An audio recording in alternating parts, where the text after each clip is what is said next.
pangalan ng mandurukot na yon, maiisahan niya ako ha? Kung hindi lang ako pinigilan ng pulis, basag talaga ang bungo niya sa akin. Ma'am, pinamumog mo na nga ng dugo tapos bugbog sarado pa sa'yo. Panay pa ang pagmamakaawa nila na tigilan mo ng pananakit sa kanila. Ikaw pa talaga napili nilang nakawan. Buti nga sa kanya yon. Ang mahal ng bag kong to, no? Tapos ibibenta lang naman niya sa murang halaga para magkapera. Wala ka talagang kupa sa martial arts, madam. Ang galing-galing mo. Partida, 2 pa sila, ha? Ay, nagutom tuloy ako. Kumain na muna tayo sa restaurant bago mag-shopping, ha? Nakakainis. Nadumihan pa tong damit ko. Tumawag si Lola Romina. Kanina ka pa niya tinatawagan. Pero hindi mo raw sinasagot kaya sa akin na lang siya tumawag. Chona, paano ko nga siya sasagutin? Kinuha nga ng mga snatcher ang bag ko, diba? Ay, naku mga buwisit. Palibhasa mga hampas lupa. Sa drive-thru na lang pala tayo umorder ng pagkain ha, para mabilis. Ikaw na pong bahala, ma'am. Oh my gosh! Bakit pa kasi ang daming mga batang nanlilimos? Wala pa silang mga parents? Paano kung mabundol sila ng sasakyan, diba? Paharang-harang pa sa kalsada. Mahirap ang buhay. Kaya panlilimos lang ang naisipan nilang paraan upang magkapera. Ang sabihin mo, ang tatamad at irresponsable ng mga parents nila. Paano kung mabangga ng sasakyan ng mga batang yan? Di doble pa ang problema. Ganito na lang. Bigyan mo nga sila ng tig 100. Naiinis akong makitang umiiyak at nagmamakaawa ang mga batang yan Tig 100 talaga? Ngiyaman magkano ba dapat, Chona? Tig 100 na. Pinambibili mo lang naman ng makeup ang pera mo tapos ang mahal-mahal pa. Paalisin mo na kagad sila ha. Mamaya, pumasok pa ang virus nilang dala sa sasakyan ko. Masayang tinanggap ng mga bata ang tig-100 na ipinabibigay ni Kristal. Malapad ang ngiti ng mga ito at pakaway-kaway pa sa sasakyan bilang pasasalamat. Lumaking spoiled si lolo't lola si Kristal. Pagamat kahit na sosyal, maarte at maluho, ay may ugali siya mapagbigay. Sa edad na 3 taong gulang ay naulila siya nang sumabog ang eroplanong sinasakyan ng kanyang mga magulang patungong Amerika. Iniwan siya sa kanyang lolo't lola dahil may sakit siya ng mga panahong yun. Dadalo sana sina Leo at Maureen sa kasal ng kanilang kaibigan. Ngunit sa kasawiang palad, yun na ang araw ng kanilang kamatayan.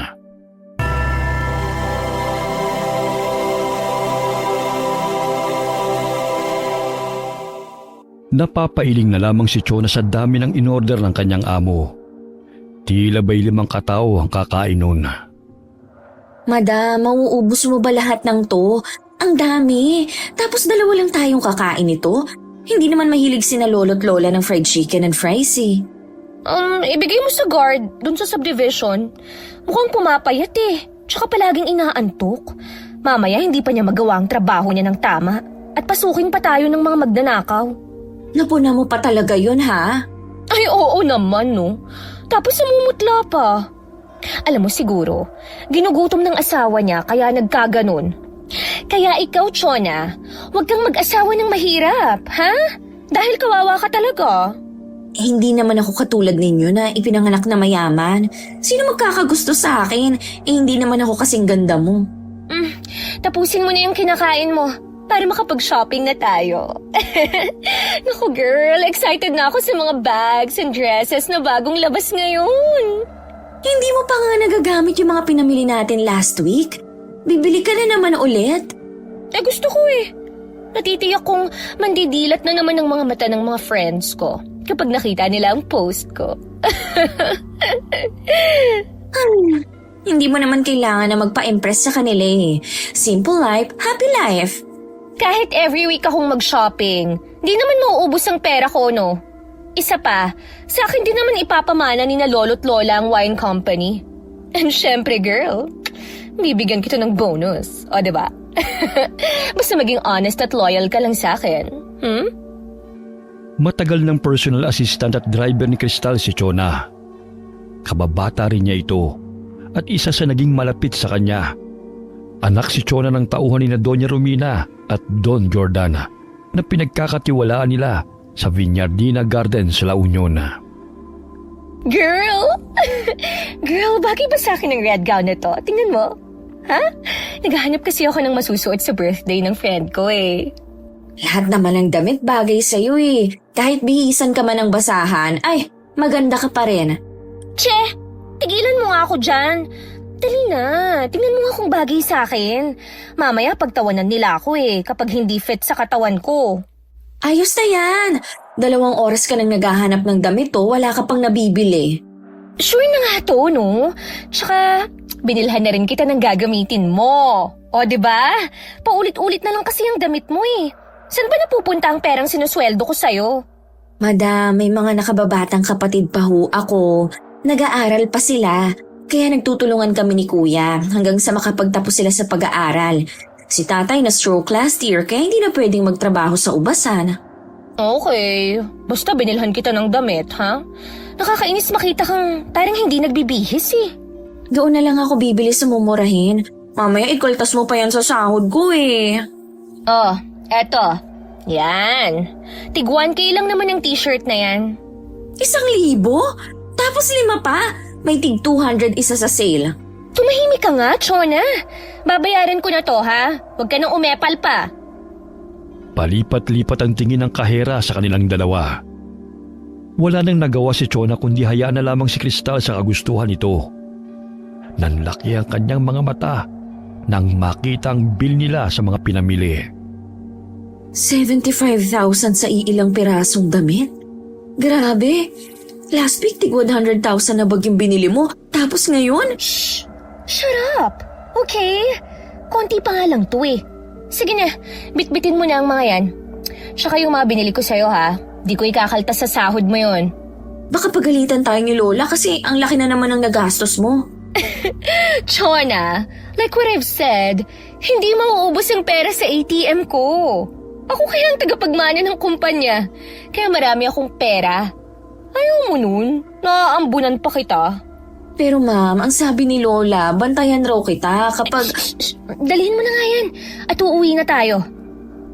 Inilapat pa nito ang ATM card sa bibig ni Chona upang patigilin ito sa pagsasalita.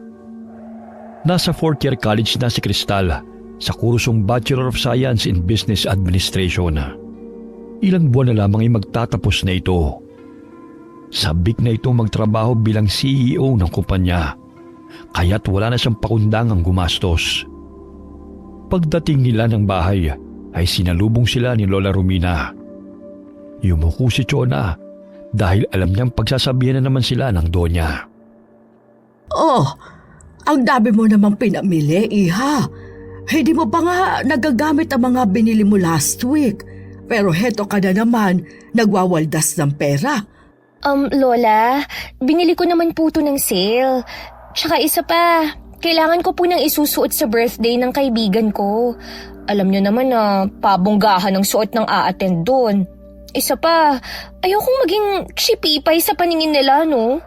Iha, kahit gaano kamahal ang damit, kung bagay sa'yo, ay magbumuka kang elegante. Hindi mo kailangang gumastos ng 75,000 para lang dyan. Binilhan ko rin kasi ng damit si Chona. Magkano lang naman ang kay Chona? Wala namang problema kung ibili mo siya dahil alam kong kailangan niya yon. Pero itong binili mo para sa'yo, may mga damit ka pang hindi nagagamit. Tapos ang mahal-mahal pa. Alam ko kung magkano ang ginagastos mo sa bawat magsha-shopping mo. Weekly at hindi bumababa sa 50,000. Sana naman, pahalagahan mong bawat perang ibinibigay sa'yo, Iha. Hindi lang tayo basta namumulot ng pera. Paano kung wala na kami ng lolo mo? At yan pa rin ang makakaugalian mo. Mauubos ang pera mo sa mga walang kwentang bagay. Matuto kang gumastos ayon sa kailangan, hindi sa iyong mga luho. Lola, yung ginastos ko ngayon, barya lang naman to ah. Hindi mo malalaman ang kahalagahan ng isang bagay kung hindi mo pinaghirapan. Mas mabuti pang pagka-graduate mo, ay magtrabaho ka na kagad. Sure, Lola. No problem. I accept to be the next CEO of the company. Bago mo makuha ang posisyong yan, gusto kong maranasan mo ang maging ordinaryong empleyado. What? Ayoko po, Lola. Kung ayaw mo, hindi ko ipamamana sa iyo ang kumpanya, kundi sa mga taong alam kong mapagkakatiwalaan ko sa pamamalakad, sa pinaghirapan namin ng Lolo Jordan mo. Dugot pawis namin ang inilaan namin upang mapalago ang Wine and Fruit Cocktail Company. Hindi pwedeng todo waldas ka lang ng pera. Kung nabubuhay pa ang iyong amang si Leo, hindi niya magugustuhan ang ginagawa mo dahil lumaki ang papa mo na masinop sa pera sapagkat nakita niya ang paghihirap namin ng lolo mo. Hindi naman mali ang bilihin ng iyong luho. Ngunit kung labis-labis na ang paglulustay ng pera, hindi na tama yon. Natahimik si Cristal at namula ang kanyang pisngi. Ilang beses na siyang pinagsasabihan ni Doña Romina dahil hindi na tama ang paggastos niya ng pera. Ngunit hindi pa rin siya natuto. Sabihan mo na lamang ako kapag tinatanggap mo ang alok ko sa'yo. Nang sa gayon makapag-umpisa ka ng makapagtrabaho sa La Union. Pero Lola... Tinalikuran ng Donya ang apo at dumiretso sa kwarto nito. Hindi niya magawang iwanan ang kumpanya kay Cristal hanggat hindi ito natututo. Marami ka pang dapat na matutunan, apo. Hindi ko ginagawa ito para pahirapan ka. Nagkatinginan sina Cristal at Chona. Pumuntong hininga ang dalaga dahil alam niyang nagalit ang Donya. Chona! Nagsumbong ka siguro sa kanya, no? Ha?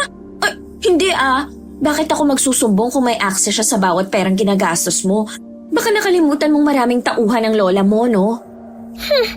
Siguro yung kakilala na naman niya sa bangko. Anyway, halika na sa kwarto ko. Dali! Nang maisukat ko na ang mga pinamili nating damit. Hindi ka pa ba tapos sa kakasukat ng mga to? Day, hindi pa, no? May 4 pa akong hindi nasuot kanina. Nagmamadali ka eh. Akala ko nga, free ko nang magagamit ang pera sa ATM na ibinigay ni Lolo. Except sa allowance na ibinibigay nila sa akin, may limit naman pala. Ano bang mabibili ko sa 10,000 every week? Marami. Isang buong sahod ko na yun, no? Hoy, grabe ka naman. Sobra kaya sa 10K yung pinapasahod ko sa'yo. Basta, dahan-dahan lang sa paggastos. Mabuti at pupunta ka ng La Union. Kung gusto mo sa bahay ka na tumire. Yun nga lang, hindi na bilang madam, kundi bilang ordinaryong tao kagaya namin. Kailangan pa ba yan, Shona? Hindi ba pwedeng on the spot na maging millionaire CEO ako? Gusto ni Lola na mapagdaanan ko rin ang pinagdaanan nila noon. Like, hello? Iba na kaya ang generation ngayon, no? Mas gugustuhin ko pang mag-work online kaysa maging trabahador sa ubasan. Di ba gusto mo ng adventure? Masaya kaya sa probinsya. Kahit hindi ganun karami ang pera, masaya makasama ang mga taong simple lang. Hindi katulad dito sa Maynila, ang sosyal at nagpapalakasan.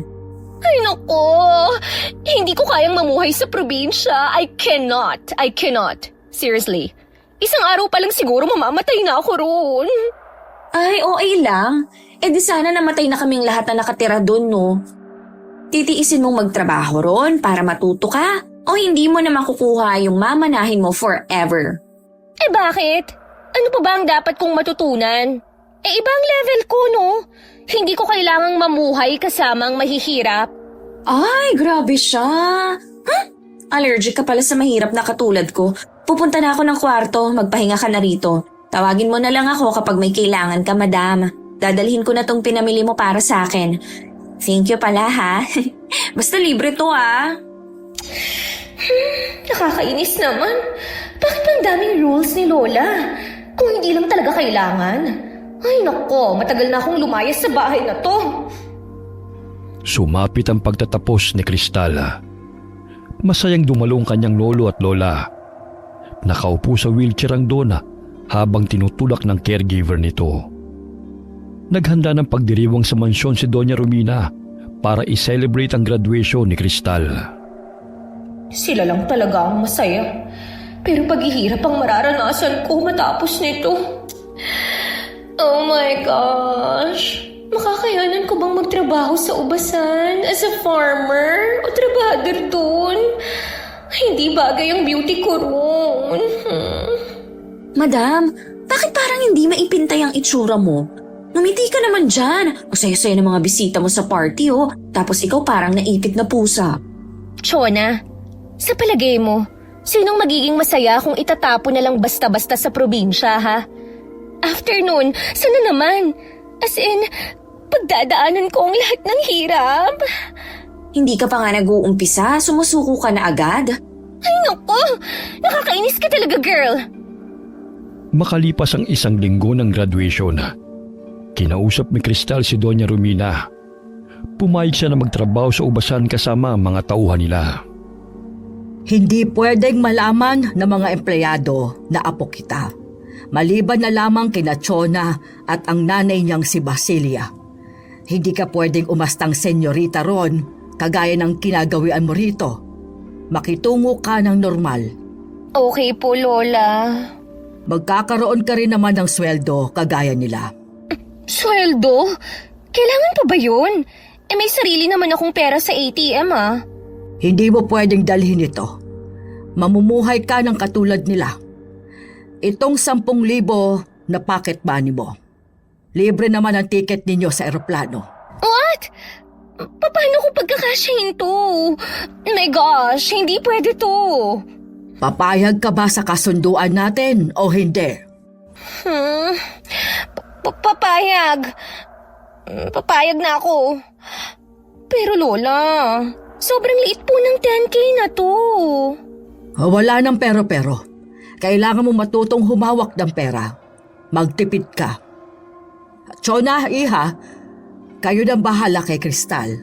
Ipapahatid ko na kayo sa tauhan ko sa airport. Opo, Lola. Sakay ng eroplano, mahigit 1 oras ang kanilang nilakbay patungo sa probinsya ng La Union. Wala bang susundo sa atin? Ang init na oh. Magbabas tayo 30 minutes. Makakarating na rin tayo sa pupuntahan natin. Wala bang taxi rito? My gosh, first time kong sumakay ng bus. Mamaya mapano pa tayo eh. Hindi ka donya rito ah. Kung ano man ang nakasanayan mo sa Maynila, sinabi ni Lola na iwan mo doon. Oo na, kakainis naman to. Ayun ang bus, liga na dali. Mamaya mapag-iwanan pa tayo. Pwede bang dahan-dahan naman? Kumakahila ka ha? Kailangan nating makasakay ka agad dahil kapag nahuli tayo, mga 1:00 pa ulit ang susunod na biyahe. Bakit kasi hindi na lang tayo nag-arkila ng sasakyan? Para hindi na tayo makipagsiksikan sa bus. Hello, sapat lang yung baon mong pera sa pang-araw-araw na gastusin. 1 buwan pa bago ka pa makasahod, no? Nakabusangot na sumunod si Cristal kay Chona habang tinatahak ang kinaroroonan ng bus. Parang masusuka pa siya sa samot-saring amoy na kanyang nalalanghap. Kaya't nag-spray siya ng alkohol sa buo niyang katawan. Ano ba yan? Pati ako pinapaliguan mo ng alkohol eh. Girl, ganito ba talaga kapag public yung sinasakyan? Shucks, ang baho. Hindi na talaga ako makakatagal kapag ganito na lang palagi. Kailangan mong masanay dahil umpisa pa lamang to sa dapat mong mapagdaanan. Napalingon sa kanilang likuran si Cristal nang maramdamang may humihila sa kanyang buhok. Bigla siyang napatili nang makita ang batang bingot na tumatawa. Nasa 10 taong gulang ito at tila ba'y may sakit sa pag-iisip. Tumutulo pa ang sipon nito sabay punas gamit ng palad. Muli pa sana siyang hahawakan ng bata sa ulo, ngunit tumayo siya at napaatras. What the? My gosh, Lolo! Yung batang kasama nyo, please lang, sawayin mo naman oh. He's so nakakadiri. Ew. Pagpasensya mo na tong si Bulak. Makulit lang kasi ang batang to eh. Oh, iyan tissue. Punasan mo yung kamay niya ha. Ang dumi at super yucky. Uy, lumipat na lang tayo ng upuan. Napapaaway ka na naman eh. Paano naman kasi? Yung bata sobrang nakakadiri. Nagtama ang paningin ni Chona at ng matandang lalaki. Tila ba'y natutuwa pa ito sa ginagawa ng batang kasama nito. Maging ang dalagi nayayamot sa maglolo. Hahawakan pa sana siya ng bata, ngunit maagap niyang hinawi ang kamay ng bata gamit ang payong. Uy bata, tumigil ka sa kakulitan mo ah. Tumino ka kung ayaw mong putulin ko yung kamay mo. Ikaw naman lolo, pakiusap lang, naka pa naming pinagsasabihan. Na kung maaari, sawayin nyo naman yung batang kasama nyo. Nakakaabala na ho kayo sa mga pasahero. Naglalaro lang naman ang aking anak eh. Pasensya na ulit. Matalim silang tinitigan ng matanda. Maging ang ibang pasahero sa busay lumalayo sa dalawa. Bukod sa hindi normal ang kilos ng bata, mapanghi pa ang mga ito.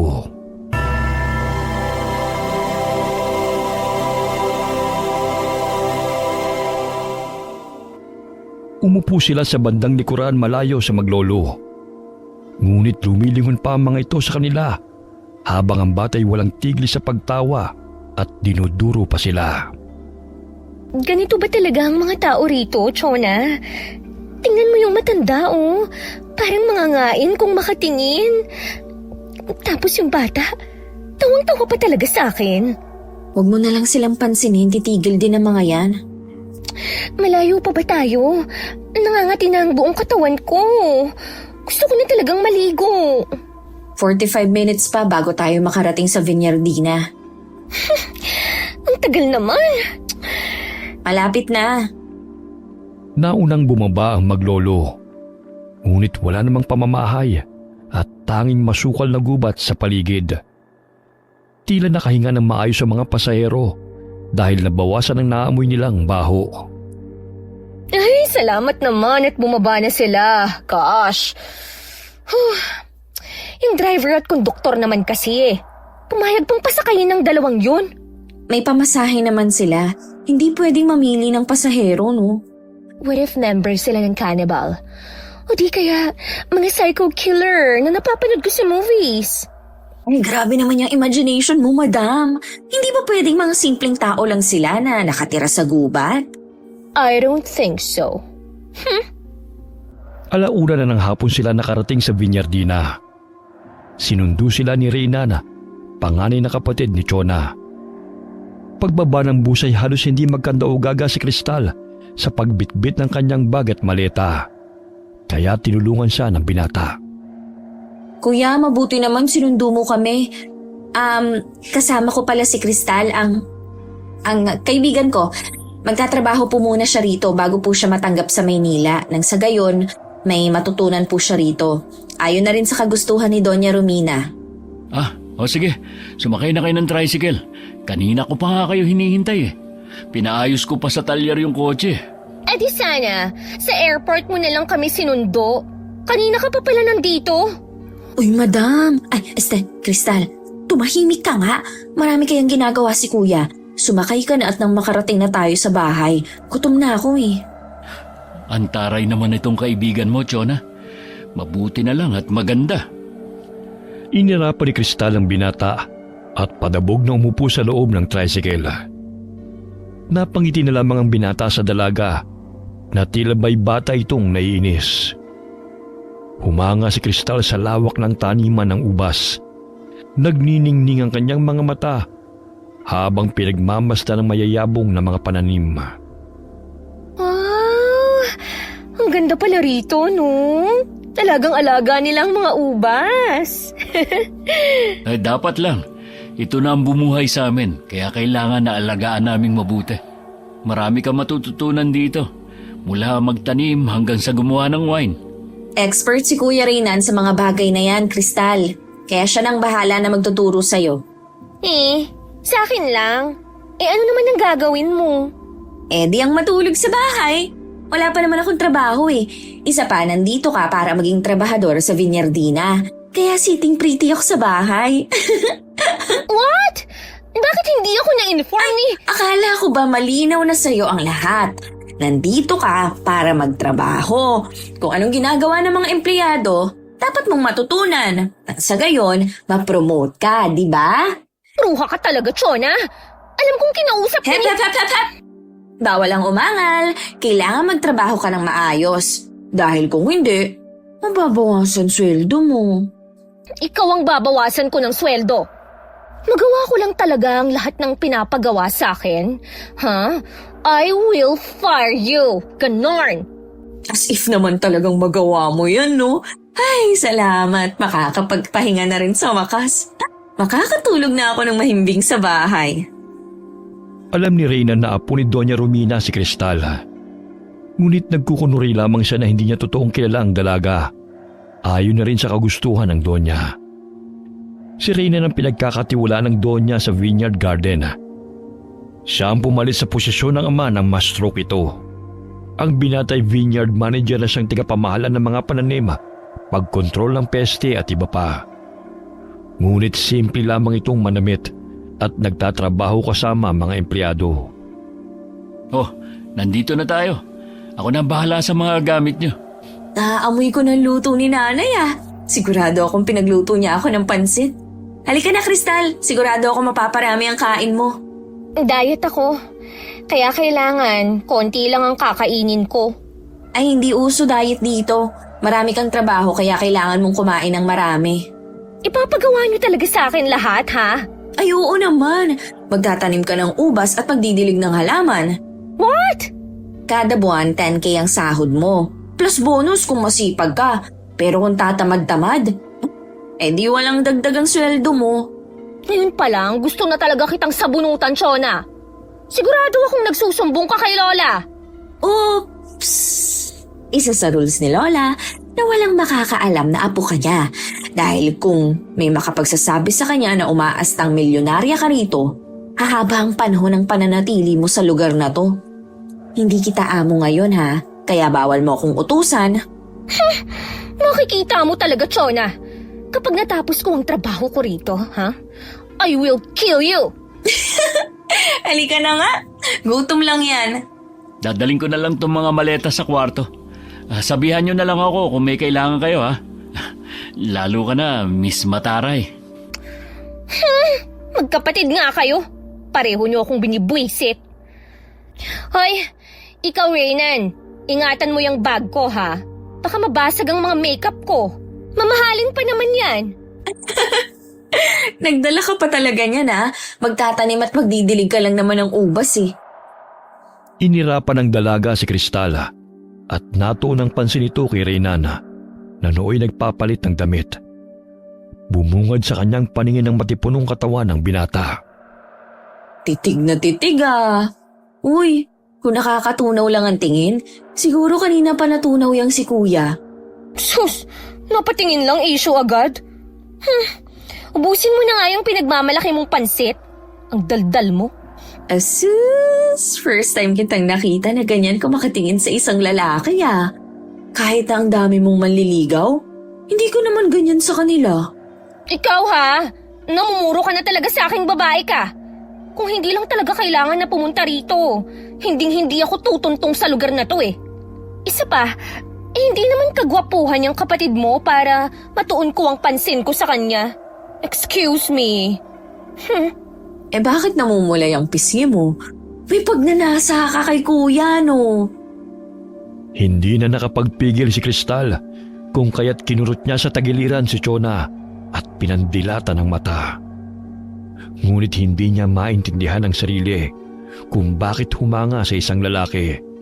Kahit marami naman siya nakikitang mas gwapo at matipunong pangangatawan kaysa kay Reynan. Maiwan ko na muna kayo rito, ha? Marami pa kasi akong gagawin Sige kuya. Baka matunaw ka pa kasi rito Oh my gosh. Grabe naman ang hot niya. Pero hindi naman siya kagwapuhan kagaya ng mga manliligaw ko. Out of 10, 7 lang ang score niya for me. Pero bakit parang nakuka ko sa kanya? Bakit parang nakatulala ka naman, madam? Aminin mo nga sa akin. May gusto ka sa kanya, no? Che, He's not my type, no? Kaya tumigil ka na. Hindi raw, Tay, pero nagbablush. Chona, isang pangaasar pa. Pati yung plato ipapakain ko sa'yo. Tila nabulunan si Chona nang makita ang reaksyon ni Kristal. Salubong ang mga kilay nito na nakatingin sa kanya. Kaya tumigil na lamang siya sa pangaasar sa dalaga dahil alam niyang napipiko na ito.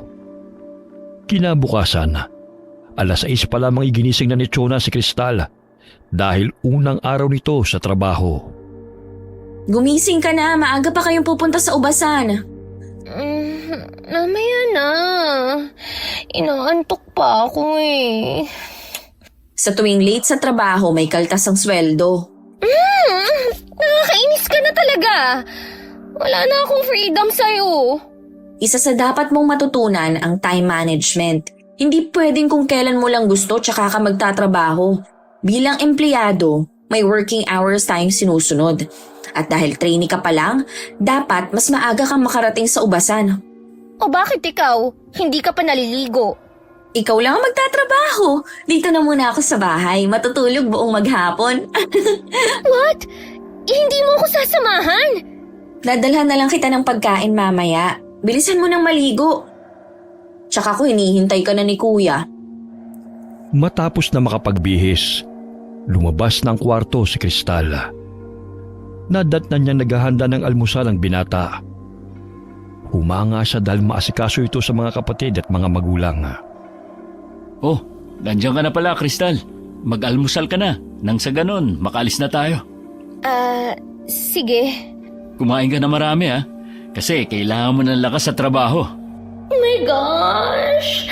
Ang bango-bango niya. Napaka-gentleman pa niya at handa akong pagsilbihan. In fairness, bagay sa kanyang singkit niyang mga mata. Sige, kumain ka na. May dumi ba ako sa mukha? Wala. Naparami kasi ang lagay mo ng kanin eh. Pero uubusin ko to. Bumilis ang tibok ng kanyang puso nang mahuli siya ng binata na matalim niya itong tinitigan. Nakaramdam siya ng hiya, kaya nabaling na lamang ang pansin niya sa kinakain. Ilang sandali pa'y umalis sila sakay ng tricycle. Nadadaanan nilang mayayabog na pananima at humanga si Kristal kung paano alagaan ng mga magsasaka ang mga pananim na ubas. Magsisimula muna tayo sa basic. Kung paano ang pagtanim at tamang pag-aalaga. Hindi kasi pwedeng sumobra mga abono dahil nakakasama rin sa mga tanim na ubas. Kailangan bang araw-araw na puntahan ng mga pananim? Nakakapagod naman yan. Oo, dahil tinitingnan namin kung may mga peste. Kailangan talagang alagaan ang mga produkto na maayos. Ang lamig ng simoy ng hangin. Nakalanghap din ako ng fresh air. Natitiyak kung magugustuhan mo rito, Kristal. Baka nga mas gugustuhin mo pa magtrabaho rito kaysa bumalik na Maynila eh. Ano? Maging tagatanim ng ubas? Big no sa akin yan. Parang allergic ka talaga sa lupa ah. Pero hindi ka makakatakas at mararanasan mo talagang gawin ang pagtatanim. Pagdating nila sa Viñardina Garden, ay patakbo silang sinalubong ni Helena. May bitbit itong host dahil nagdidilig ito ng pananim. Magandang umaga po, Sir Reynan. May kasama po pala kayo. Ah, oo. Si Kristal. Bagong trabahador dito. Kristal, siya pala si Helena. Magdadalawang linggo na siya nagtatrabaho rito. Isa siya sa tauhan na mabilis na matuto. Okay. Sir, kung may ipag-uutos po kayo, sabihan niyo lang po ako ha. Wala pa naman. Pero tapusin mo na ang pagdidilig mo sa mga pananim ha. Ipapasyal ko muna sa garden to si Kristal para maging familiar siya rito. Tapos na po ako sa pagdidilig, sir. Sasamahan ko na kayo. Isa pa, hindi ko pa nalibot ang buong taniman eh. Required ba talaga ang pagpapakute kapag kinakausap mo ang boss mo? Kabago-bago mo ritong suplada mo. Ano bang problema mo, ha? Ikaw! Oh, halina kayo. Ang aga-aga para uminit ang ulo niyong dalawa. Marami tayong gagawin, kaya mag-focus tayo sa trabaho. Pinakilala ni Reyna ng mga trabahador kay Cristal at Helena. Binati ito ng babae habang si Cristal ay tahimik lamang. Napatingin ito sa babae dahil naiinis siya sa tuwing nagpapapansin ito sa binata at pasimpleng humahawak sa braso ni Reynan kapag nagkukwento. Tapatin mo nga ako. Trabaho ba ang pinunta mo rito o ang pakikipaglandian? Sabat ka ng sabat sa tuwing magsasalita siya. Tapos ka na niyang ma-orient sa mga dapat mong gagawin, di ba? Pwede ba? Umalis ka na. At pabayaan mo na kami rito. Kung hindi si Sir Reynan ang nagpapaalis sa akin, hindi ako aalis. At sino ka ba para pagsalitaan ako ng ganyan, ha? Wala ka pa ngang isang araw dito eh. Pero kung umasta ka, akala mo may-ari ka ng ubasan? Hindi ba kayo titigil? Doon tayo para tumahimik kayong dalawa. Binigyan ng tagi-isang walis ng binata ang dalawa upang tumigil na sa pagbabangayan. Malawak ang taniman at may lugar na may pananim na puno ng mangga. Kaya inutusan nito ang dalawa na maglinis sa paligid. Hindi na parte ng trabaho ko ang pagwawalis. Ibigay mo na lang lahat sa kanya ang trabahong to. Hindi pwede dahil may lugar na nakatoka para sa kanya. At ikaw, Miss Mataray, kailangan mong linisin ng lugar na ito. At saka yung mga damo na tumutubo, pakialis na rin ha. Konti na lang naman yan eh. What? Huwag ka nang umangal pa. May pupuntahan pa ako. Babalik din naman ako eh. Isa pa, ang dali ng trabahong yan. Wala pa yan sa kalahati na ipagagawa sa'yo. Hoy! Huwag mo akong iwan dito! Hindi ito ang trabaho ko! Kapag nagtatrabaho ka sa Vinyardina, dapat flexible ka. Hindi pwedeng mamili ng trabaho. Kaya sige na, umpisahan mo na magwalis para matapos mo yan bago mananghalian. Ang lawak nito oh. Paano ko matatapos? Tumigil ka sa pagrereklamo. Tignan mo nga yan si Helena. Kahit anong trabaho, walang angal. O sige, see you later ha. Helena. Puro ka nalang Helena. Bida-bida at filingera naman ng babaeng yan eh. Nakasuot siya ng malapad na sombrero habang nagwawalis. Saglit siyang napatigil at napasulyap kay Helena. Nakatingin ito sa kanya at napapangisi. Mukhang witch sa haba ng buhok niya. Hindi naman kagandahan, pero ang arte ha. Oh, bakit mukhang bad trip ka na naman? Naku, first day of work, wala sa mood. Paano magiging maganda ang araw ko kung may bruha sa paligid? Dagdagan pa ng kapatid mong pinapalinis sa akin to oh. Oh, anong problema? Hello, nakakapagod kayang magwalis dito. Chona, tulungan mo ako. Ay, ayoko nga. Trabaho mo yan kaya dapat mong tapusin. Hindi ka pa nangangalahati, pagod ka na agad. Tapusin mo na yan para makakain na tayo. Wisit talaga kayong magkapatid. Kalalagyan talaga kayo sa akin. Kapag nakabalik na ako ng Maynila. Sa umpisa'y nahihirapan si Cristal sa trabaho. Ngunit habang lumilipas sa mga araw, ay unti-unti siyang natututo sa pagtatanim at pag-aani ng mga ubas. Naging malapit na rin siya sa mga taong nagtatrabaho roon, maliban lamang kay Helena. Psst! Madam, bakit hindi mo pinapansin si Helena? Mukhang mabait at masipag nga siya eh. Hindi ko siya feel, girl. Para bang walang gagawing tama. Tsaka, tingnan mo nga yung itsura niya oh. Hindi mapagkakatiwalaan. Siguro naiinis ka lang dahil parang may gusto siya kay kuya. Aminin mo. Uy, hindi ah. Ayoko lang talagang dumikit sa babaeng yan. Baka mahawa pa ako sa kalandian niya. Sus, nagsiselos ka lang eh. Alam mo madam, nararamdaman kong matagal ka nang may gusto kay Kuya Reynan eh. Iba kasi kung makatingin ka sa kanya, parang lalamunin mo siya na hindi ko mawari. Loka-loka. Mamaya may makarinig sa'yo at maniwala sa pinagsasasabi mo eh. Hinila nito ang buhok ni Chona, dahilan para mabuwal ang dalaga sa kinauupuan nito.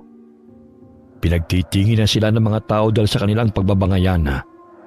Ilang sandali pa'y lumapit si Reynan sa kanila. Oh, ano na naman ang pinagtatalunan nyo? Ay, wala. Nilalambing ko lang tong kapatid mo. Ang cute-cute kasi. Sinabi ko sa kanya na kailangan na niyang magpagupit ng buhok. Nang sa gayon, hindi siya matulad kay Helena. Kulang na lang walis para maging mangkukulam. Ikaw talaga, Crystal. Mapagbiro ka rin pala eh. I'm not joking, no? Totoo kaya ang sinasabi ko. Psst, narinig ka oh. Mamaya magalit yun. Alam mo doon, papunta na siya rito. So anong pake ko? Hindi ako takot sa kanya, no? Excuse me. Narinig ko na akong pinag-uusapan ninyo. Pero hindi naman masama ang loob ko eh. Mangkukulang man ako sa inyong paningin. Ayos lang naman. Ang importante, hindi ako katulad mo na parang anak araw. Chona, Sir Reynan, sa susunod na linggo, fiesta po sa baryo namin. Gusto ko po kayong imbitahan. Pasasalamat na rin po dahil tinanggap niyo ko sa trabaho. Inimbitahan ko na rin ang iba nating mga kasama, kaso hindi raw sila pwede eh. Sana naman, paunlakan ninyo ang aking paanyaya. Kung hindi busy, pupunta kami. Linggo naman po, day off naman natin. Paminsan-minsan, kailangan din po natin maglibang, hindi puro trabaho. Sige. Susunduin ko na lang kayo sa labasan. Basta sir, walang atrasan ha? Kabebe yarn. Kakabwisit ha. Crystal, sumama ka na rin sa amin. Mas masaya kapag marami. Para naman makapamasyal ka naman. Helena, hindi ko pa nga pala naitatanong kung saan yung lugar nyo. Sa sitio Kabasaran, sir. Hindi pamilyar ang lugar na yan sa akin Crystal, pwede ka namang sumama. Kung gusto mo lang naman. Dahil ipagluluto ko si Sir Reyna ng masarap na putahe na hindi mo pa natitikman. Feelingera ka? Hindi bagay sa'yo ang magpabebe, girl. Tingnan mo nga yung itsura mo. Parang pusa kang naipit. Pigilan tawa ni Reyna dahil sa sagutan ng dalawa. Ngunit si Chona'y napahagalpak sa tawa dahil kulang na lamang isabunutan ni Crystal ang babae. Siya, 6:00 na. Magsiuwi na tayo. Baka mamaya, saan pa mapunta ang usapang ito? Basta sir, aasahan ko ang pagbisita mo sa lugar namin. Mag-e-enjoy ka ron. Gusto kasing magpasalamat sa'yo ni tatay ng personal. Hindi na kasi siya makababa ng bundok dahil hirap na siya sa paglalakad eh.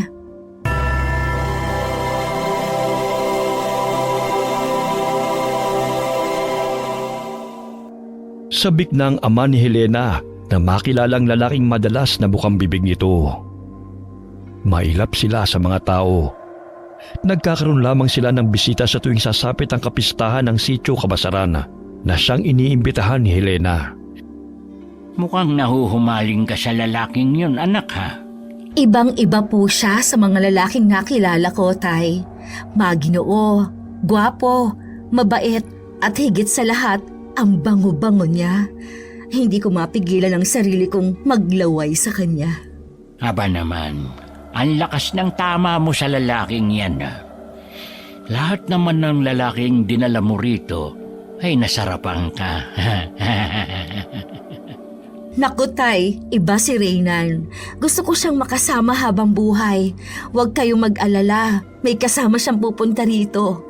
Sigurado akong magiging masaya ang fiesta kapag maraming bisita. Basta anak, galingan mo lang ang pakikisama sa mga tao, ha? Maganda ka at mukhang mabait, kaya't marami kang magiging kaibigan. Oo naman, Tay. Puwera na lang sa babaeng anak araw na yon. Hindi ko talaga siya nakakasundo. Palibasa, galing Maynila. Pero magugustuhan mo siya. Aba, balingkinitan. Gusto ko yan, anak. Baka siya pa ang makatuluyan ko at maging pangalawa mong ina. Ay naku tatay, pwede ho. Alam ni Helena na nagbibiro ang kanyang ama. Ngunit may planong namumuo sa kanyang isipan na siyang dahilan ng kanyang pagtawa. Umuwi siya sa sitio Kabasaran upang ihatid sa ama't kapatid ang mga pagkain na binili niya. Kaya't mahigpit siyang niyakap ng kapatid na tila ba'y nangingisay sa tuwa. Bulak! Miss na miss ka ni ate! Malapit ka na magkaroon ng bagong kalaro ulit. Madalas ka na ngang hinahanap niyan eh. Lumalabas ng bahay nang hindi nagpapaalam. Bantayan mo po siyang mabuti, tay. Baka mawala na naman kagaya noon. Marunong nang sumakay ng bus ng mag-isa. Mabuti na lang at natagpuan ninyo sa terminal. Ay pasaway rin niyang si Bulak. Minsan nga, nakakaltukan ko na eh. Ayaw magpaawat sa kapilyuhan niya. Babalik na ako ng Patag bukas. May trabaho pa kasi ako. Tapos, pagbalik ko rito, kasama ko ng mga bisita natin. Paghahandaan ko ang pagdating ninyo. Ibabalita ko sa mga kasamahan natin na magkakaroon tayo ng bisita. Maliit na komunidad ang Sitio Cabasarana na nangangahulugang lugar ng kabayo. Ngunit iilan na lamang ang naninirahan doon nang magkasakit ang mga mamamayan sa hindi maipaliwanag na kadahilanan. Unti-unti ring naubos sa mga kabayo hanggang sa makalimutan na ang lugar na yun sa paglaon ng panahon. Sumapit ang araw ng linggo. Alas 7 pa lamang ay naroon na sa bukana ng Viñardina si Helena upang sunduin si Reynan. Ilang sandali natatanaw niya na ang mga ito sakay ng tricycle. Helena, kanina ka pa ba? Hindi naman masyado. Tamang-tama lang din naman ang pagdating ko eh. Sumama rin palang anak araw. Crystal ang pangalan ko. Kaya wag mo akong tawagin sa kung ano ang gusto mo. Okay siya. Sumakay ka na, Helena. Iwan na lang siguro natin ang tricycle. Hindi rin kasi ito makakapasok sa sitio eh. Susunduin din naman tayo ni Tio gamit ang kalesa. Wow! May kalesa pa rin pala sa inyo? Ay oo, yun lang kasi ang nakakapasok sa sitio eh. Isa pa, hindi patagandaan, kaya mahirap dalhin ng tricycle doon. Sumakay sila ng bus patungo sa Sitio Cabasarana. Mahigit 30 minuto ang kanilang nilakbay bago bumaba. Napansin nila na masukal ang lugar, kaya nagtaka si Chona kung saan sila dadaan. Wala namang pamamahay rito tsaka walang kalsada. Papasok pa tayo sa gubat. Huwag kayong mag-alala, hindi kayo mapapahamak. May mga nakatira pa pala rito. Akala ko wala na eh. Kami, yun nga ang akala ng karamihan eh. Malayo nga lang sa mga tao. Umuwi na nga lang tayo. Kung saan-saan pa tayo dinadala ng babaeng yan eh. Mamaya, may bad motives pala sa atin. Ikaw na lang ang umuwi. Total, ikaw lang naman ang maarte eh. Tama na nga yung pagtatalo nyo. Oh, saan na tayo dadaan? Sa tulay ng Kawayan. Alam ninyo, dinadayo ang lugar na ito noon. Kaya lang dinapuan ng sakit ang mga kabayo at ilang residente. Kaya't nagsialisa ng mga naninirahan sa amin at iilan na lamang ang natira. Kabilang na rin ng pamilya ko. Parang may naikwento nga rin si Lola noon, kuya. Pero ibang bersyon. Nagkasakit raw ang mga hayop dahil sa matandang babae na dumating sa lugar na to na pinaghihinala ang aswang. Siyang dahilan ng pagkakasakit ng mga hayop at mga tao. So aswang ka, Helena. Gusto mo kaming kainin? Ha? Nagpapaniwala pa kayo sa aswang? Eh di sana, kinain na kaming lahat na naninirahan doon ano? Sadyang binaon na sa limot ang lugar namin dahil sa masamang pangyayari at kung ano-anong kwento na ang naririnig. Pero maganda pala ang lugar na to ha. Ngayon lang ako nakarating dito. Hindi ka naman yata umaalis sa Viñardina eh. Puro ka nalang kasi trabaho, sir. Kaya makakapag-relax ka rito. Malayo pa ba tayo? Kanina pa tayo naglalakad pero wala pa akong nakikitang ibang tao. Parang hindi naman fiesta eh. Medyo malayo-layo pang lalakarin natin. Ay naku, gutom at pagod ang aabuti natin dito. Bakit ka pa kasi sumama? Puro ka naman reklamo. Oh, ayan, may mga tao na. Sakay ng kalesa. Sina Chong na yan.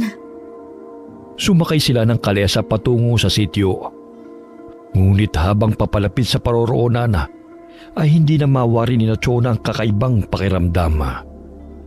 Nahuhuli ng dalaga na matalim silang tinititigan ng tiyuhin ng babae sa tuwing napapalingon ito sa kanila. Kakaiba ang fiesta rito ha. Tunog ng tambol ang maririnig. Hindi katulad sa bayan na malakas na sound system ang gamit. Simpleng namumuhay ang mga taga rito. Ngunit kahit na hindi nakakasabay sa teknolohiya, masaya pa rin ang mga tao. Ipapakilala ko kayo sa mga kasamahan ko. Minsan lang kami nagkakaroon ng bisita kaya sabik silang makilala kayo. My gosh! What kind of place is this? So creepy pa ng mga tao. Paano ba naman? Minsan lang sila nakakakita ng anak araw kagaya mo. Bumaba sila ng kalesa habang ang mga mata ng mga taga-roon ay nakatuon sa kanila. Pinapakilala sila ni Helena sa mga nakakasalubong nila at mapanuring tingin at malapad ng ngiti ang makikita sa mukha ng mga tao roon. Huwag kayong matakot.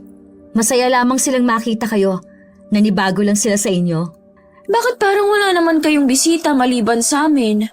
Naku, napaaga lang ang dating natin. Mamaya magsisidatingan na rin ang mga tao. Parang mga katutubo pala mga taga rito, Helena. Mga sinaunang pamamaraan pa rin ang gamit nila sa pagluluto. Tignan niyo yun, oh. Nagsasaing siya sa kawayan. Ah, oo. Yan talagang nakakaugalian kapag araw ng kapistahan. Masarap kasi kapag sa kawayan nagsasaing. Nanlaki naman ang mga mata ni Chona nang mapadaan sa matandang babae na naghahalo ng niluluto nito sa malaking kawa. Napangisi pa ito sa kanila at bigla na lamang tumawa ng malakas nang makalampas sila. Helena, hindi naman sa pag-iinarte, ano? Pero parang napaka-weird na mga taong nakatira sa lugar ninyo. Satcho lang, girl. Yung tipong hindi gagawa ng tama. Umalis na tayo. Baka ano pa ang gawin nila sa atin? Napapraning lang kayong dalawa. Walang mangyayaring masama sa inyo rito, no? Lalo na kay Sir Reynan. Sir, sigurado akong magugustuhan mo ang niluto kong adobo at litsyong manok. Wow ha! Kung makakapit ka, wagas. Pwede ka naman sigurong magsalita ng hindi nakadikit yung katawan mo sa kanya, no? Ano bang problema mo, ha? Hindi mo naman nobyo si Sir Reynan para pagbawalan ako lumapit sa kanya? Oh, sinabi ko bang nobyo ko siya? Kung makayakap ka sa braso niya, parang tukukang hindi makaihi ng 1 week. Isa pa, nakakaumay ang pabebe mong boses na para bang butiking naipit. Ew. Sumusobra ka na sa pang-iinsulto sa akin, ha? Akala mo kung sino ka, kung makapagsalita ka? O bakit? Anong gagawin mo, ha? Itinulak ni Helena si Cristal kaya't napatras ito.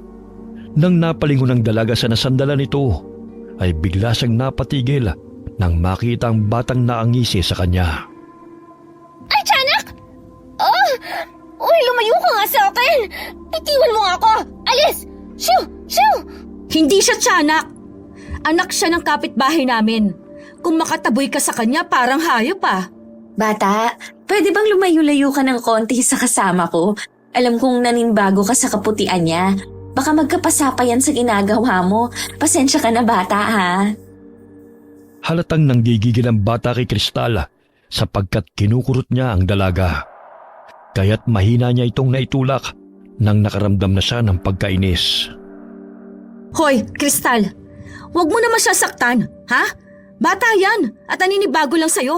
Nakikita mo naman ang ginagawa niya sa akin, 'di ba? Pero hindi mo sinasaway. Sabihin mo sa kanya na hindi ako manika na pwede niyang kurut-kurutin. Tumakbo ang bata palayo, ngunit tumatawa pa ito habang nakatanaw kay Cristal. Tinapik ng binata ang balikat ng dalaga upang pakalamahin.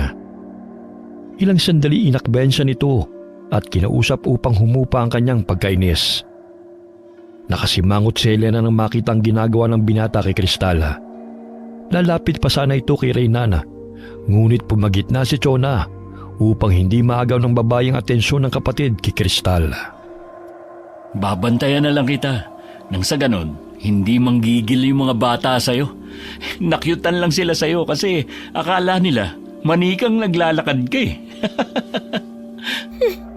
Kurot na may kasamang hila pa eh. Hinaharas na ako ng batang yun. Ngayon lang sila nakakita ng mistisang manika. Pero hindi nila alam ang taray mo.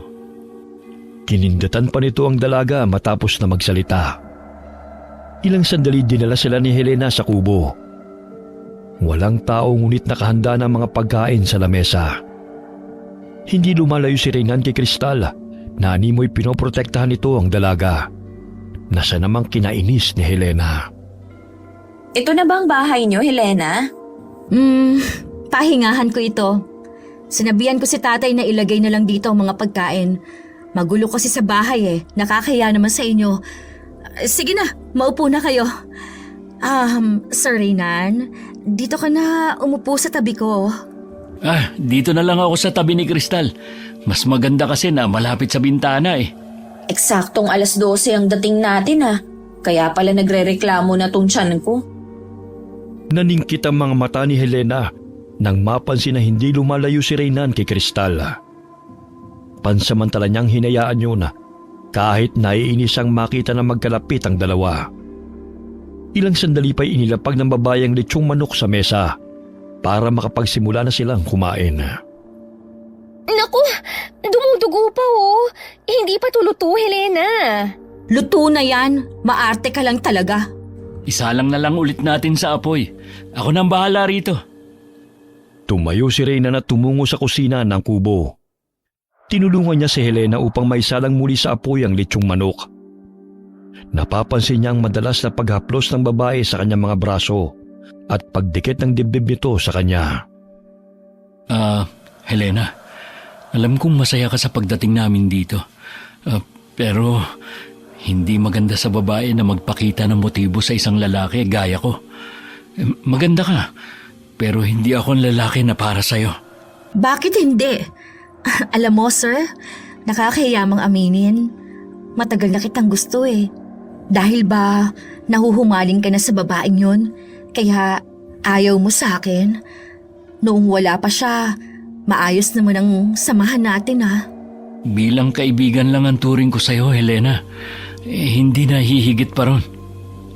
Ang ngiti sa mukha ng babae napawi nang marinig yon mula sa binata. Hanggang sa tuluyang naluto ang manok at agad nila itong pinagsaluhan. Tahimik na kumain si Helena kasama ang kanyang mga bisita. Nang biglang may sumulpot na batang lalaki sa bintana at muntik nang tamaan ng kutsilo nito si Cristal. Ngunit maagap na nahawakan ng dalagang kamay nito, dahilan para magpumiglas ang bata. Oh, shit! Gusto mo pa akong patayin, ha? Hoy bata! Siya yung batang nakasabay natin sa bus nun Oo, siya nga. Hoy, hanggang dito ba naman sinusundan mo ko, ha? Ano bang kailangan mo sa akin? Papaliin ko talaga tong kamay mo.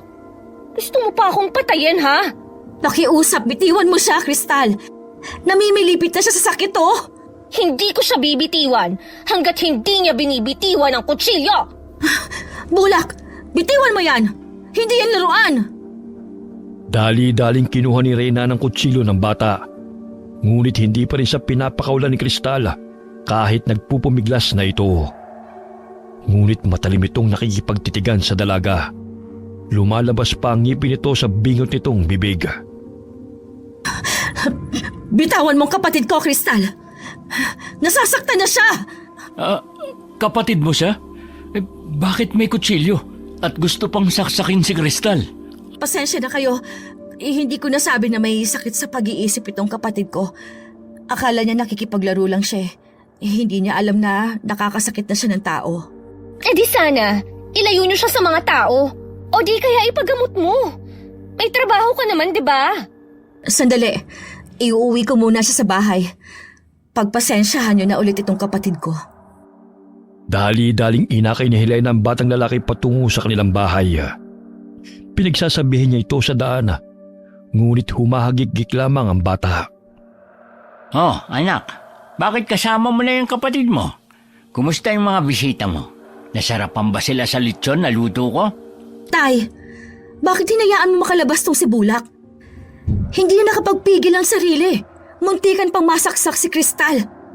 Maaga pa para magsaya. Nagpaalam dahil makikipaglaro lang daw. Hindi ko naman alam na sa inyo ang punta niya. Ay, mandar na naman ang kakulitan ng kapatid mo. Oh, iwan mo na siya at ako nang bahala sa kanya. Bulak, mamaya ka pa makikipaglaro sa kanila. Lalo na sa babaeng anak araw na yon. Hindi pwedeng maisipan nilang umalis dahil maaga pa. O sige na, bumalik ka na sa kubo at ihahanda ko lang ang gagamitin natin mamaya.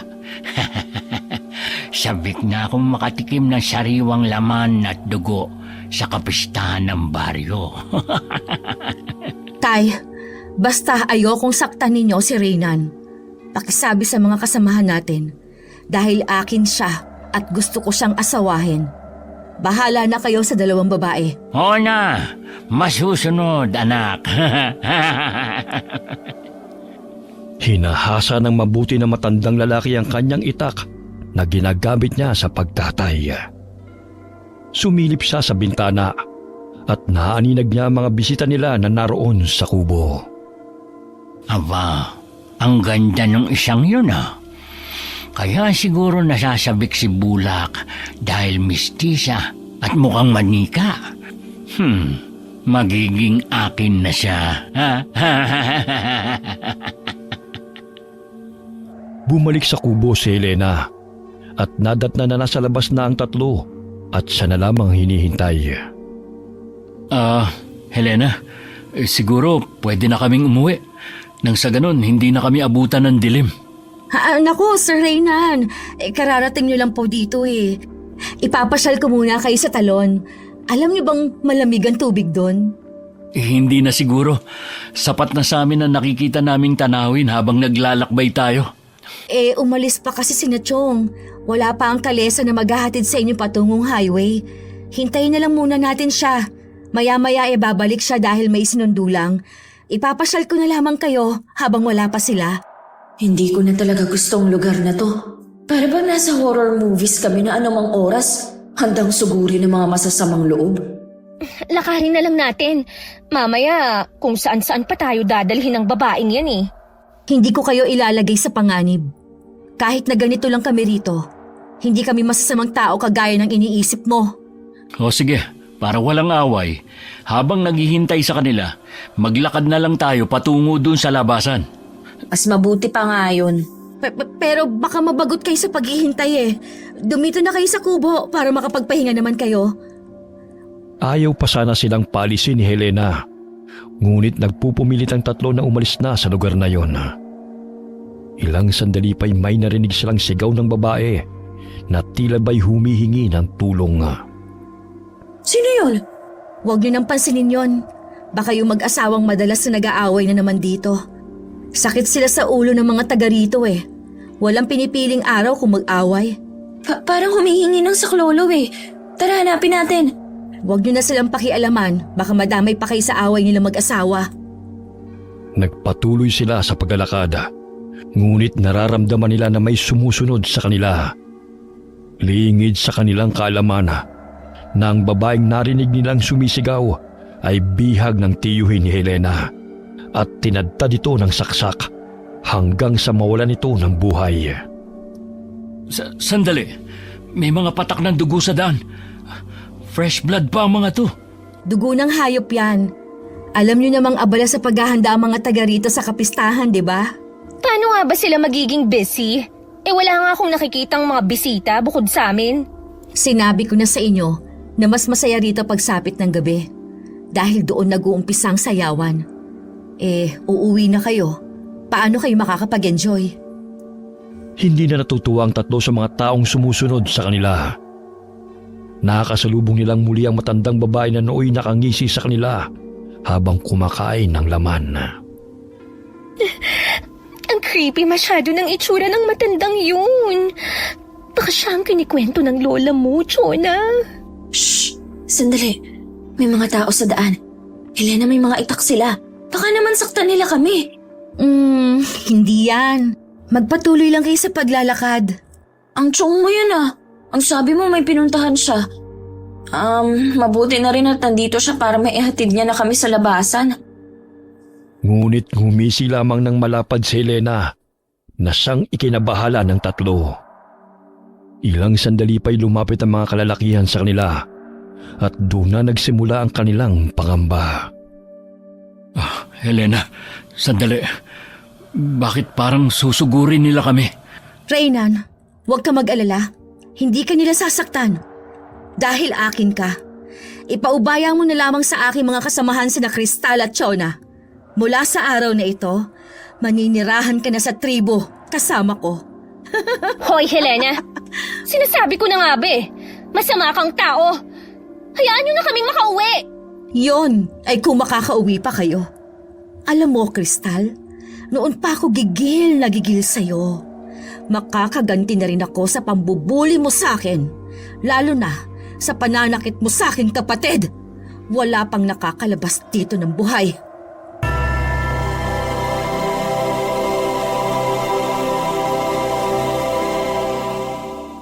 Lumabas ng kasukalan ng ama ni Helena na si Federico. Bit-bit ang matalim nitong itak at lumapit ito sa dalawang babae. Oh! Hindi na nila tayo bubuhayin! Sinasabi ko na nga ba eh. Aray! Aray! Helena, bitiwan mo ako! Ano ba? Akin ka lang, Reynan. Hindi ako papayag na magkakalayo pa tayong dalawa. Ako ang nababagi sa'yo at hindi si Crystal. Nahihibang ka na, Helena! Itinulak nito ang babae at ang dalawang lalaki na pumipigil sa kanya. Dahilan para magkaroon siya ng pagkakataon na makatakbo palayo. Habulin niyo siya! Ngunit huwag niyong siyang papatayin. Iharap niyo siya sa akin ng buhay dahil magpapakasal kami mamaya sa kabilugan ng buwan. Nasa na ba sina Crystal at Chona? Kailangan ko silang hanapin. Lintek, kuta pala ito ng mga mamamatay tao. Walang hiyang Helena yun. Ipapahamak pa niya kami.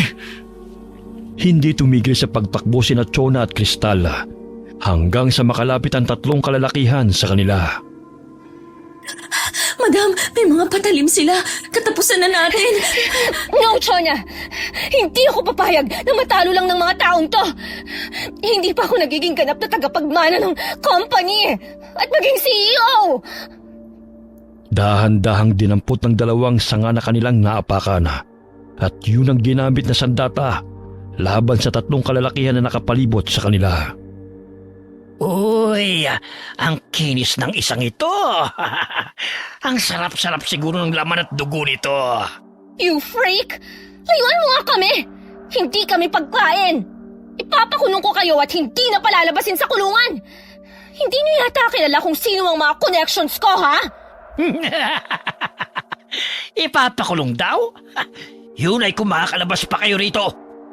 Wala kaming pakialam kung sinong Poncio Pilato ang mga koneksyon mo. Dahil hindi ka na nila makikita kahit kailan. Lumapit ito kay Crystal at akmang hahatawin ng itak.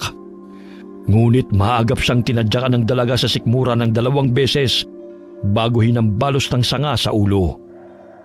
Nagamit niya ang pagiging black belter sa martial arts sa pagkikipaglaban sa mga lalaking gustong pumatay sa kanila. Ganon din si Chona na natuto ng martial arts sa tulong ni Crystal. Kunin na lang natin ang mga patalim nila. Pero hindi ko pa kayang pumatay. Me too!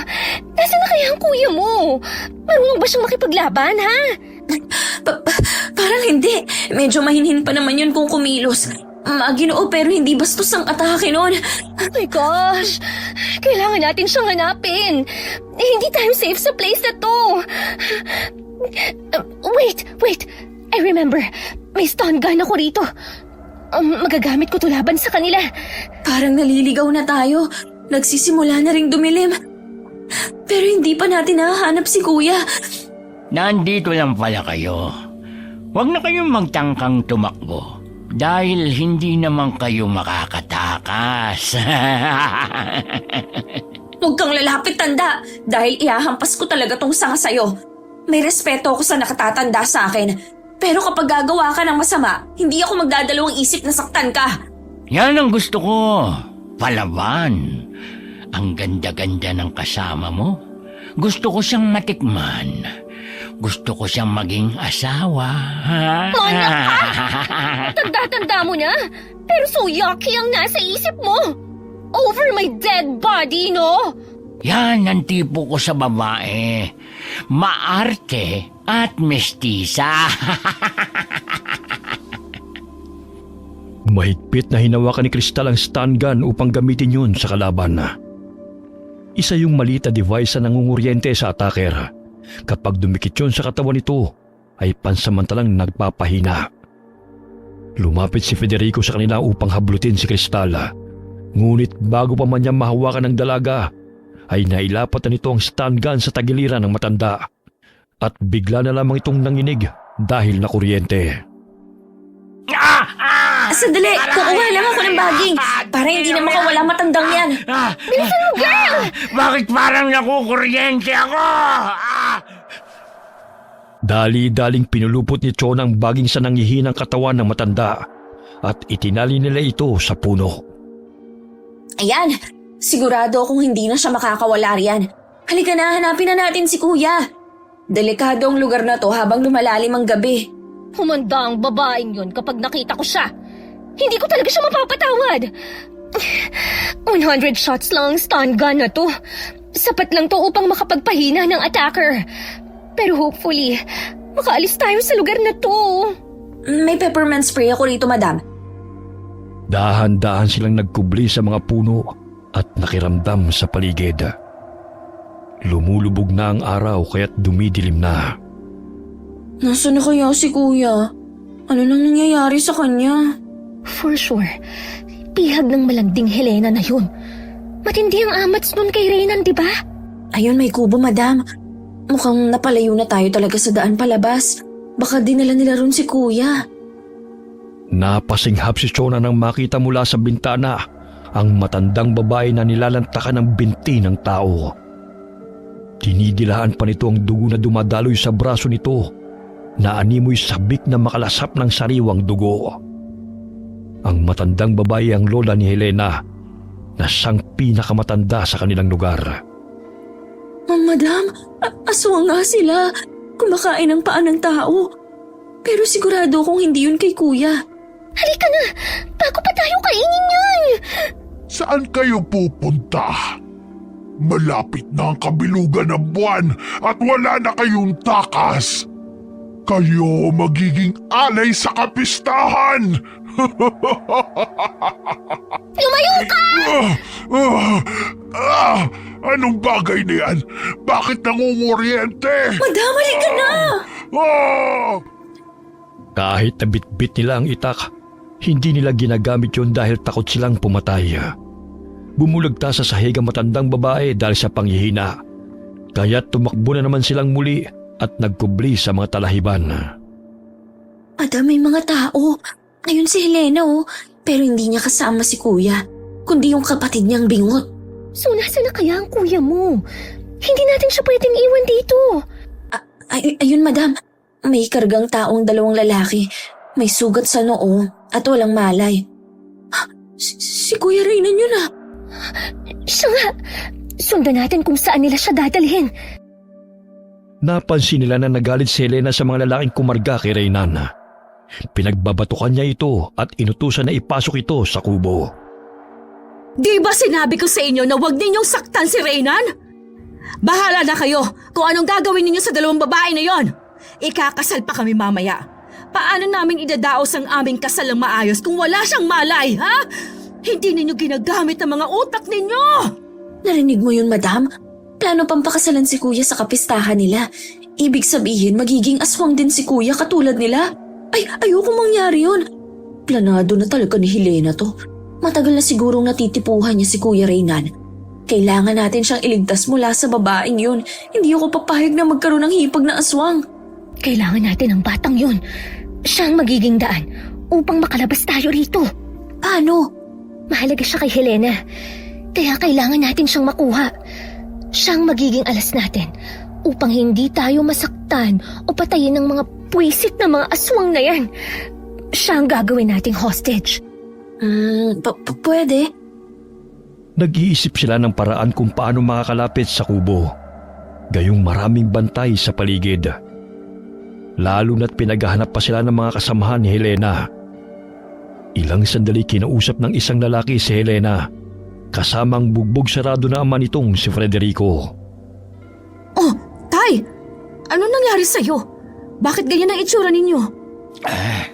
Hindi mo naman sinabi na malakas ang babaeng anak-araw. Sila may gawa nito sa akin. Tapos kinuryente pa ako at tinali sa puno. Mabuti na lamang at dumaan tong si Empen. Pumunta sa akin ang babaeng yon. Kapag nakita ninyo siya, patayin na ninyo! Akala ko mahinhin. Yun pala, magiging tinik sa kapistahan at kasal namin ni Reynan. Naningkit ang mga mata ni Cristal nang marinig ang sinabi ng babae. Nanatili sila sa talahiban at hinintay kung kailan susuguri ng mga aswang. Pumasok si Helena sa kubo at ginamot ang sugat sa noo ng binata. Hinalik-halikan nito ang pisngi ni Reynan hanggang sa magising ito. Ngunit naagapo sa mga paa at kamay nito sa lubid.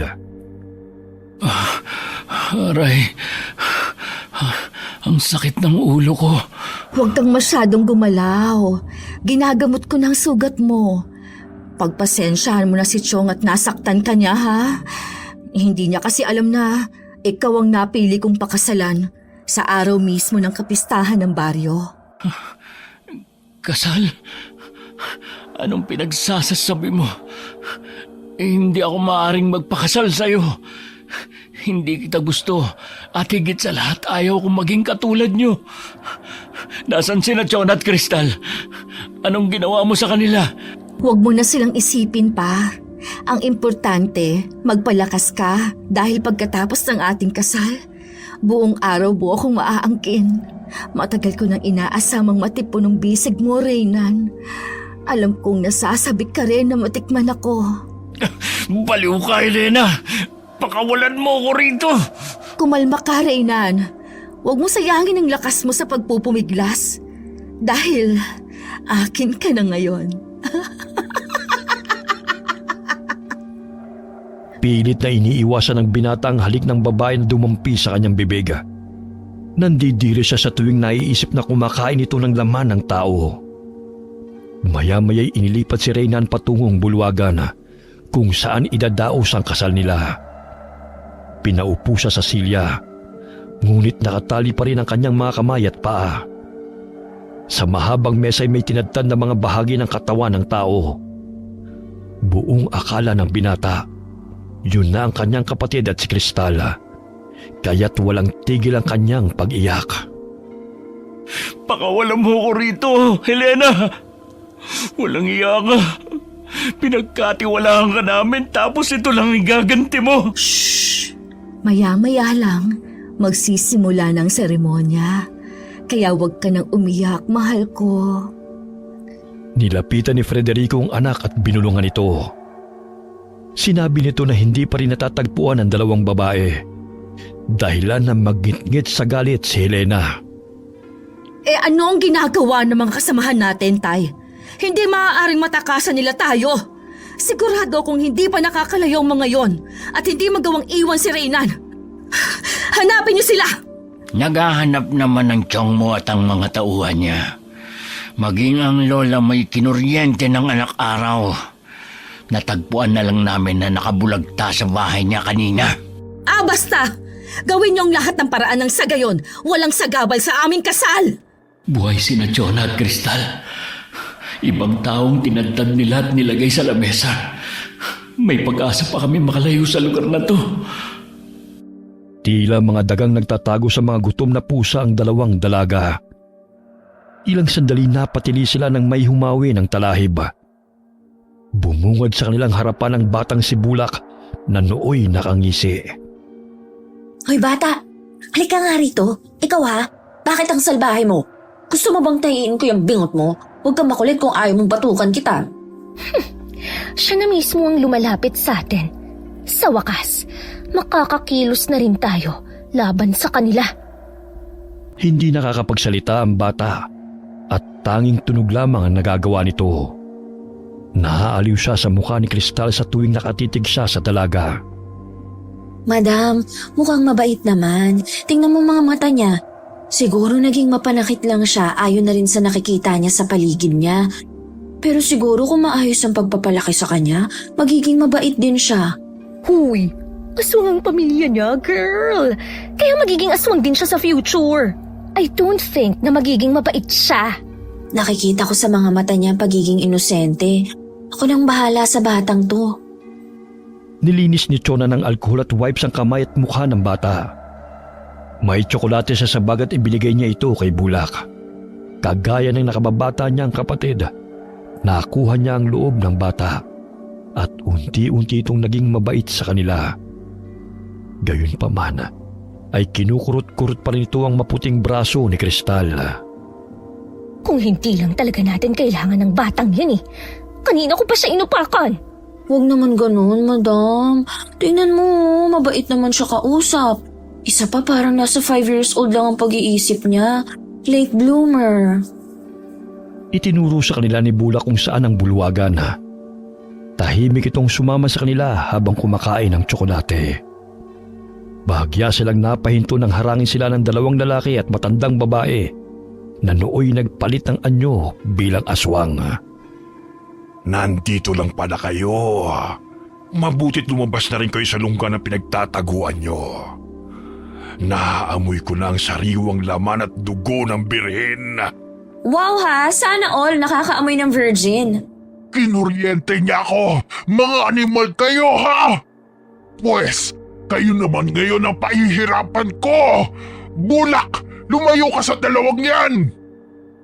Patalon-talon pa si Bulak habang nakikitang naglalaban ng mga ito. Ngunit nakafocus pa rin sa tsokolating kinakain ito. Sinugod na matandang babae ang 2, ngunit maagap na nakailag ang mga ito. Dahil maalam sa martial arts, maliksi nilang naiilagan ng mga aswang. Kailangan na natin gamitin yung itak sa kanila, madam. Dahil tayo papatayin nila kung paiiralin natin ang takot. True. So be ready, girl. Imbis na peppermint ang na-spray ni Chona sa mukha ng lalaking aswang, setting spray ang nakuha nito sa kanyang baga. Ay, imbis na mapaitan, parang nag-glow up pa siya. Ay, nasa na ba yung pepper spray? Ay, ito na! Ang mata ko! Hindi ako papayag na magiging handa sa kapistahan ninyo. Pakawalan niyo kami rito dahil hindi kami magdadalawang isip na ubusin kayong lahat. Ang sakit-sakit na ng mga mata ko! Gamit ang matalim na itak ay hinataw ni Chona ang leeg ng lalaking aswang. Nagkataon na hindi nakatanaw sa kanila ang batang si Bulak dahil takam na takam ito sa pagkain ng tsokolate. Umupo pa ito sa puno na animoy walang pakialam sa mga naglalaban. Nagpagulong-gulong ang ulo ng aswang sa kanyang harapan, ngunit sinipa lamang niya ito palayo. Hala, parang wala lang sa kanya na napatay kong kasamahan nila. Pambihirang batang yon. Tsokolate lang palang katapat niya para maging mabait sa amin. Akala mo siguro, uurungan kitang matanda ka, ha? I will make you suffer talaga! Ilang beses na kinuryente ni Kristal gamit ang stun gun ng matandang aswang, dahilan para mawalan ito ng balanse at manghina. Ngunit mga 5 shot ng stun gun ang kailangan upang umepekto sa katawan nito. Hindi katulad ng normal na tao pa lang ito. 1 shot ay sapat na. Anong anting-anting ba yan taglay mo? Bakit napaka-makapangyarihan mo? Oh! Aray! Anting-anting ng kagandahan lang ang meron ako, Lolang Aswang. And wala ka nun. Sorry. Natisod sa nakausling ugat ng puno ang matandang aswang dahil sa panghihina nito. Hindi nito namalaya na may pinutol na kawayan sa ilalim ng burol. Nagpagulong-gulong ito pababa at natusok ng matulis na bahagi ng kawayan ang lalamunan nito. Dahilan na unti-unti itong mawalan ng buhay. Maging ang isang aswang na lalaki nanghihina sa ginagawang pagkuryente sa kanya ng dalaga. Tinabas ni Chona ang leeg nito upang hindi na ito makaligtas pa. Ako na lang ang final touch. Ayaw mo kasi madumihan yung kamay mo eh. Kani Bulak, halika samahan mo na kami sa bulwagan. Chona, isasama mo pa ang batang yan. Marunong na tayong makipaglaban sa kanila. Hindi na pala natin kailangan ng hostage. Kakailanganin pa rin natin siya. Tuso yang si Helena kaya kailangan nating isahan siya. Tumayo ang bata at sumama sa kanila. Kinakausap pa rin ito ni Chona at tanging tango at palakpak ang sagot ito. Ilang sandali itinuro nito ang bulwagan kung saan nila nakita si Reyna na nakaupo. Hoy, babaeng mangkukulam na filingera! Papakawalan mo si Reynan kapalit ng buhay ng kapatid mo o hindi? Talaga? Magagawa mong manakit ng bata? Nilanggam nga hindi mo kayang pumatay, di ba? In your dreams siguro, girl. Bit-bit ni Chona ang ulo ng isang aswang at inihagis yun sa harapan ng babae at mga kasamahan nitong aswang. Dahilan na makaramdam sila ng takot. Itinaas ni na Kristal at Chona ang dugo ang itak upang makumbinsi ang mga kalaban na nagawa nila ang pumatay. Kaya na niyang pumatay, Helena. Lalo na kapag mas ginalit mo siya. Wala siyang awa, mapabata man o matanda. Bulak, totoo ba ang sinasabi nila? Tumangutango ang kapatid nito at nag-approve pa sa kanya. Kaya't mababanag ang takot sa mukha ni Helena nang makitang inilalapit ni Kristal ang patalim at stun gun sa kapatid nito. Anak, may anting-anting ang babaeng mistisa. May kapangyarihan siyang nangunguryente. Huwag mo siyang galitin. Baka nga sugo siya ng kalaban ng ating tribo na pinadala upang puksain tayo. Naalala mo nun, ang kwento ko sa'yo. Isang babaeng albularyo na may gabay na engkanto ang pumatay sa lolo at tiyakurason mo noon. Kaya huwag kang magpadalos-dalos. Pakawalan mo na tong lalaking to kapalit ng buhay ng kapatid mo. Hindi pwede! Dahil si Reynan lang ang lalaking nagpatibok ng puso ko. Ang gusto ko na makasama habang buhay. Mas importante pa ba siya kesa sa buhay ng iyong kapatid? Makasarili ka, Helena. Hindi pwedeng mamatay ang kapatid mo. Hindi mo ba pakakawalan si Reynan? Uumpisahan ko na ang pagpapahirap sa batang to. Nagmamatigas pa si Helena dahil mas pinili nito si Reynan. Kumembot-kembot ang bata ng ilapat ni Kristal ang stun gun sa leg nito at humiga. O ayan! Simula pa lang yan ang pagmamatigas mo, Helena. Hindi pa naman patay ang kapatid mo eh. Pero sa ikalawang pagkakataon, naggagawin ko to sa kanya. Natitiyak kong hindi na siya magigising pa! Tama siya, Helena. Kaya mag-isip-isip ka na. Spoiled brat pa naman tong si Kristal. Walang awa to sa mga bata. Sana hindi nila mahalata na artistahin tong si Bula. Tsokolate lang pala ang katapat, kapalit ng loyalty niya sa kanilang angkan. Naku, kawawang bata, sobrang napaka-inosente niya. Sorry, Bula ka. Ikaw ang magliligtas sa amin. Promise, bibigyan kita ng chocolate after nito. Nagalit si Federico kay Helena, kaya't itinulak nito ang babae at pinakawalan si Reynan. Lapastangan ka, Helena! Akala ko mahal mo ang iyong kapatid, pero ipagpapalit mo lang siya sa buhay ng lalaking to. Walang kwenta kang anak! Tay, gusto ko namang lumigaya. Hindi yung puro na lang kayong iniisip ko. Taon-taon may dinadala ko para sa inyo rito Umibig lang ako ng totoo. At kay Reynan yon. Sana naman maintindihan ninyo na gusto ko ring makasama ang lalaking mahal ko. Hindi ko naman totoong kapatid niyang si Bulak Kaya hayaan mo na siyang patayin ng babaeng yan. Kapatid mo siya, Helena! Tumahimik ka! Nagalit si Helena nang tumakbo si Reynan patungo sa kinaroroonan ni na Kristal. Nakita nila ang kalesa na siyang ginamit nila patungo roon. Ano na ang gagawin natin? Nag-aaway na silang mag-ama. Kuya Reynan, buhatin mo si Bulak. Siya magiging alas natin para makalabas dito. Kunin mo yung bag. May isang tsokolate pa ako dyan. Ibigay mo sa kanya. Dahil sinusunod niya ang utos namin kapag nakakakain siya niyan. Si Bulak! Tinangay nila!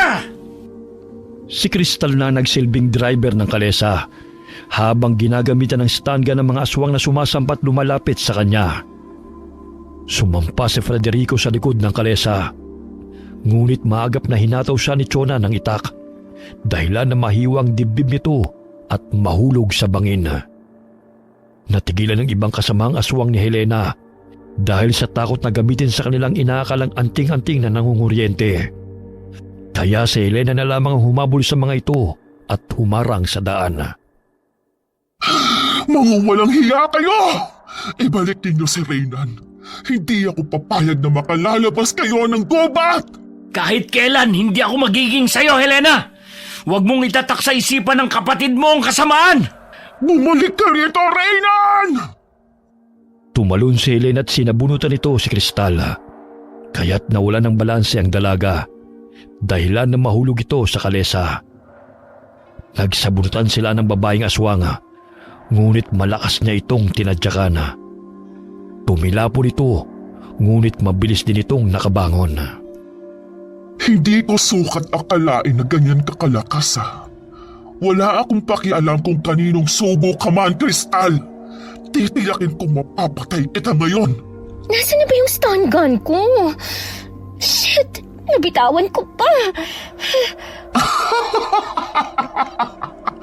Bakit parang natigilan ka na yata? Nawala na ang anting-anting mo? You shut up! Hindi ka magtatagumpay sa kasamaan mong bruha ka! May nakapasang sanga at pinutol niya yon. Lumapit si Helena sa kanya upang dukutin ang sikmura niya. Ngunit buong lakas niyang itinarak sa leeg ng aswang ang pinutol na sanga.